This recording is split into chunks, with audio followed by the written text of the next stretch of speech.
going to be 3x cubed. So that's kind of the trickier part on that one. On number 8, and I'm really not this clever, it just randomly worked out this way. Every answer to number 8 should start with an 8. Okay? Don't sit there and go, wow, Burkamp, that's cool. Did you plan that? No. It just randomly worked out that way. But what you should see on number 8 is the exponents are becoming progressively smaller. Okay? Like the values are smaller. Like the first one should be 10 to the negative second. The second one should be like 10 to the negative something. A third one, 10 to the negative even bigger number. So these concentrations are getting smaller. On number 9, explain the trend. Basically what's happening is that this is like a buffered solution. You want the same KST value. Okay? So as one value goes up, the other one has to go down.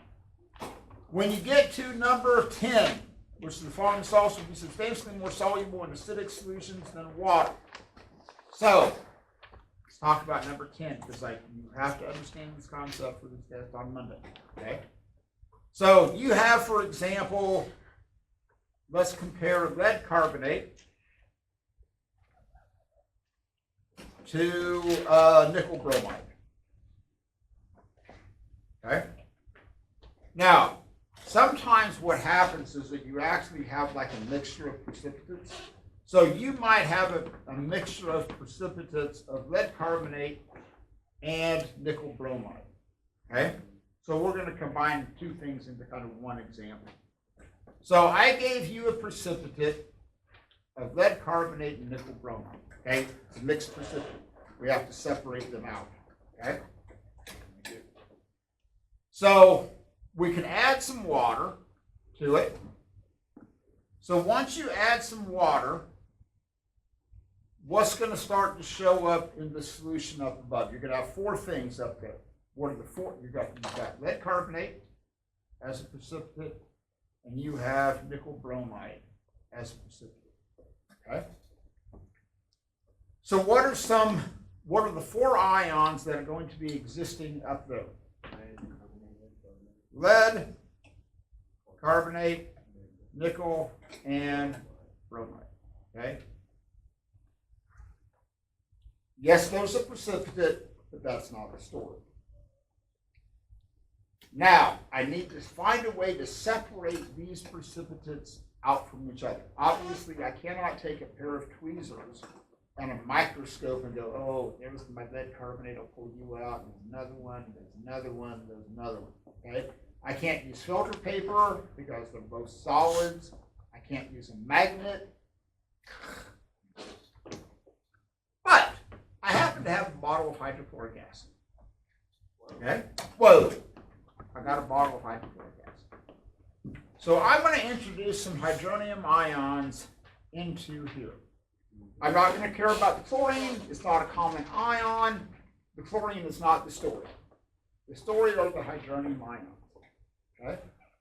So the hydronium ions are going swimming around going, hey, looking to hook up, I'm new in town, who's available?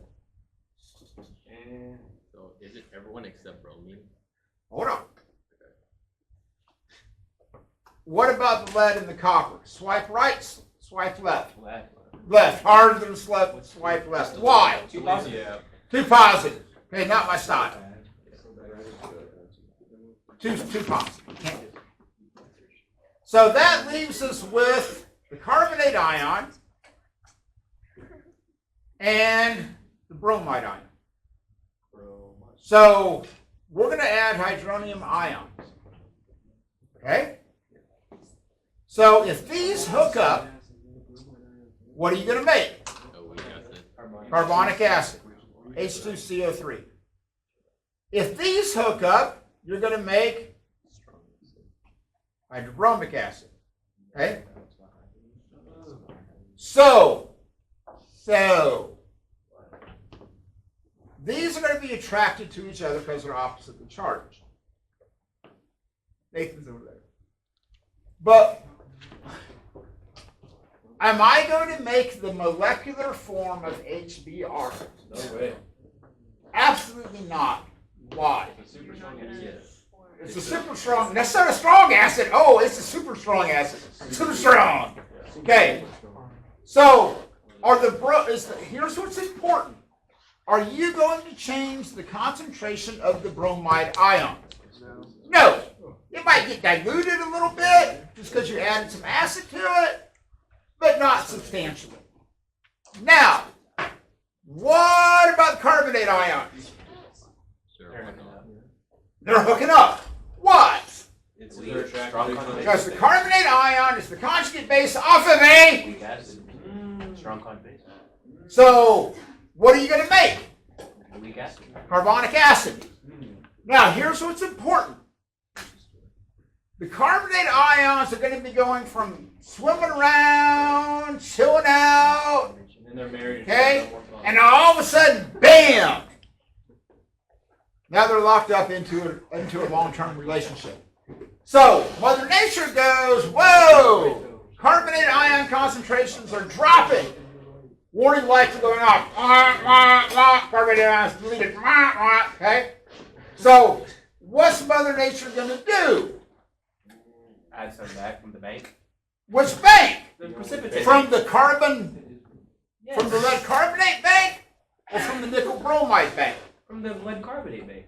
So the lead carbonate bank is going to open up. So the lead ions, the carbonated ions are going to be the cowboys that are coming into the rescue. Will the nickel bromide bank be open? No, It'll be open, but they won't do anything. It won't do anything, right? Okay? It won't do anything. So if you have that combination of that chunk, so here's your precipitate.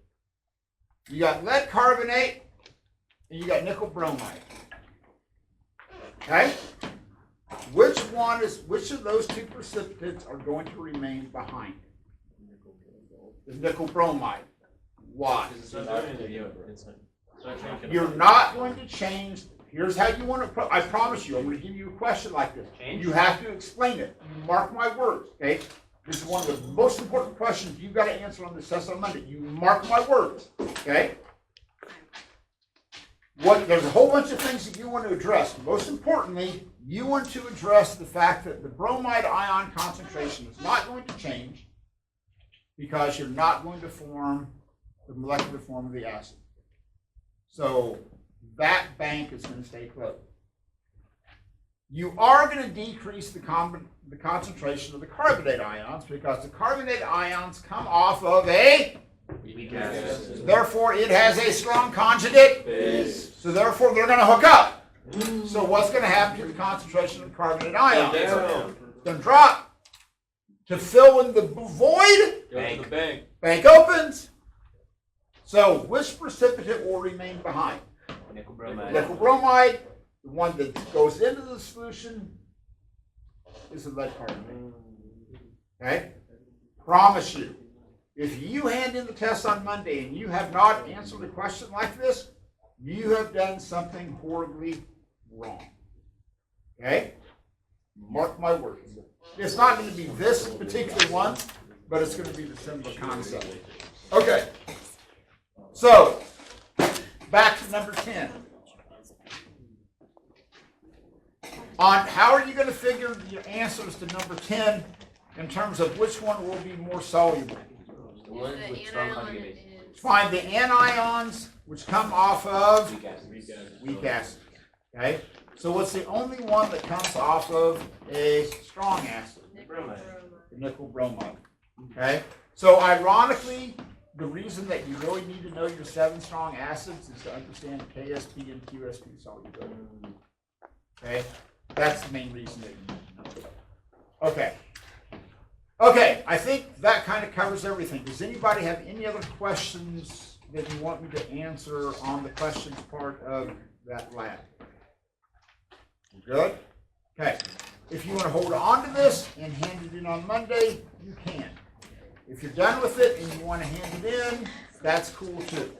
Okay? So, however you want to play this. All right. Can you stop your camera for just a second?